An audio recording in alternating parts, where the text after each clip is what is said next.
Yesterday we have discussed all the topics of chapter 5 that are being deleted from the syllabus this year, and today we will start with the first topic which is being included in the syllabus, which is part of your syllabus. So that first topic is conservation of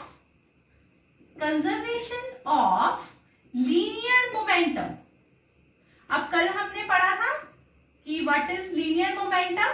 Linear momentum is the amount of motion being present in the body, और इसको हमने किससे represent करा था? Small p, and it is equal to m into v. This is our linear momentum. अब first हमारा है conservation of linear momentum. According to the law of conservation of linear momentum, अगर आपके पास एक सिस्टम ऑफ पार्टिकल्स है and अगर उस सिस्टम ऑफ पार्टिकल्स पे कोई भी एक्सटर्नल फोर्स नहीं लग रहा है, तो the total linear momentum of that system is conserved. Means the total linear momentum of the system will be a constant. It will not change, it will be conserved, and the condition is no external force is acting on the system. So for this, first of all we will consider for the proof of the law of conservation of linear momentum, we will prove it in two ways. First, we will prove it from the second law, and then we will prove it by third law. Now first we will do the law of conservation of linear momentum by second law of motion.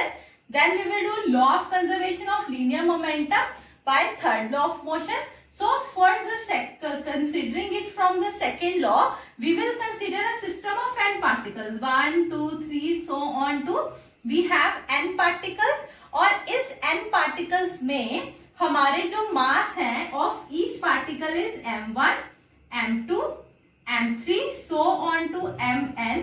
ये हमारा mass of each particle है, and these particles have velocities v1, v2, v3, so on to vn. These are the velocities. So the total momentum जो होगा हमारा, that will be equal to m1 v1 plus m2 v2, so on to mn vn, or we can write it as p vector is equal to p1 vector plus p2 vector plus so on to pn vector. This is the total momentum, total linear momentum. अब जो हमारा force है, अब force क्या होता है? अगर हम बात करें फोर्स की, तो जो हमारा फोर्स है according to second law of motion, जो हमारा फोर्स है it is equal to rate of change of linear momentum, and that change takes place in the direction of force. तो फोर्स क्या है हमारा? dp by dt, और हम कह रहे हैं कि सिस्टम पे कोई एक्सटर्नल फोर्स नहीं लग रहा. अगर सिस्टम पे एक्सटर्नल फोर्स नहीं लग रहा है तो f की वैल्यू क्या होगी? 0. So we have dp upon dt is equal to 0.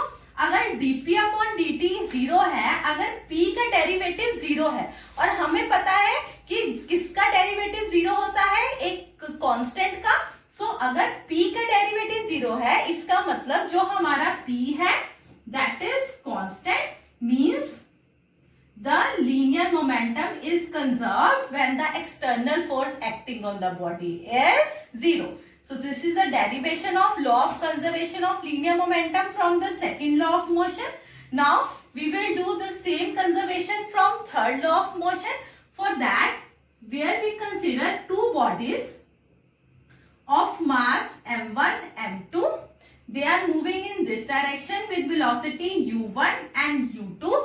These two collide with each other, and when they collide, they exert force on each other, and after collision, they move with velocities v1 and v2. Here we have considered that the velocity of u1 is greater than u2. So when they collide, they exert force on each other, and that force is acted upon by a small period of time, means the impulse will be same in both of the cases.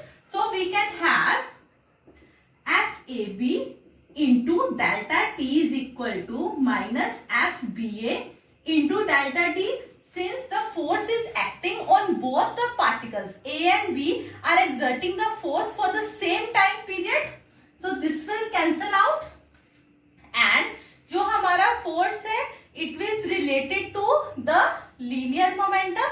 तो जो total change in linear momentum आएगा on FAB that will be equal to on mass M1 that will be equal to M1 V1 minus M1 U1 और यहाँ आ जाएगा minus of M2 V2 minus M1 U1.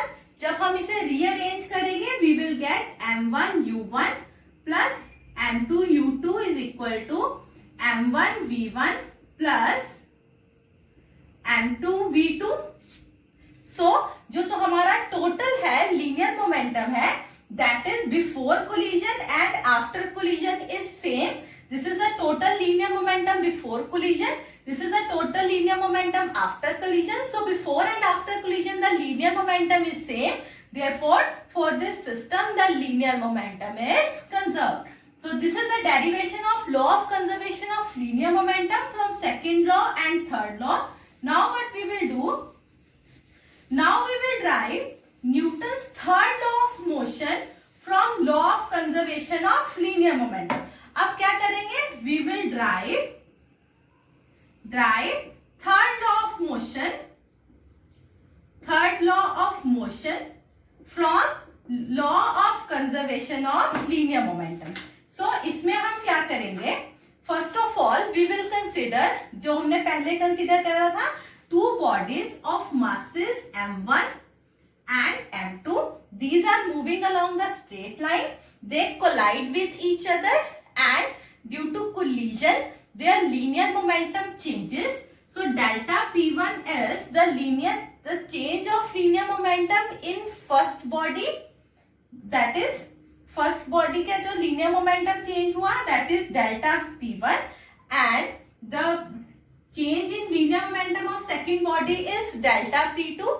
अगर हमारे according to law of conservation of linear momentum अगर body के ऊपर कोई भी नहीं लग रहा है फोर्स एक्सटर्नल फोर्स सिस्टम पे नहीं लग रहा है so delta P1 plus delta P2 will be equal to 0. जो टोटल जो मोमेंटम है दैट विल बी कंजर्व. यहां से हम लिख सकते हैं delta P2 is equal to minus delta P1. Now we will divide both by delta T. So F2 will be equal to minus F1. So this is action and reaction, means the force is acting on both the bodies and the force is equal and opposite, and this is the third law of motion, that is when a body exerts a force on the second body, the second body exerts the same force on the first body but in opposite direction. So we have derived the third law of motion from law of conservation of linear momentum. So next we are going to discuss a numerical which is based on your linear momentum. Now in this numerical, first I will read the statement, that is a shell of mass 0.02 kg. Here a shell is given of mass 0.02 kg is fired by a gun of mass 100 kg. Mass of gun is given as 100 kg. If the muzzle speed of shell is 80 meter per second, जो velocity of shell है, it is 80 meter per second. We have to calculate the recoil velocity of the equal to final momentum, but initial momentum यहाँ पे 0 है, तो final momentum will be MSVS plus MGVC is equal to 0, क्योंकि initially दोनों rest पे थे, they were not moving, so U1 and U2 की value 0 थी, तो यहाँ पे हमारी VC की वैल्यू आ जाएगी minus MS VS upon mg, and the negative sign shows that the bullet and the gun moves in opposite direction. That's all for today. start with the next article.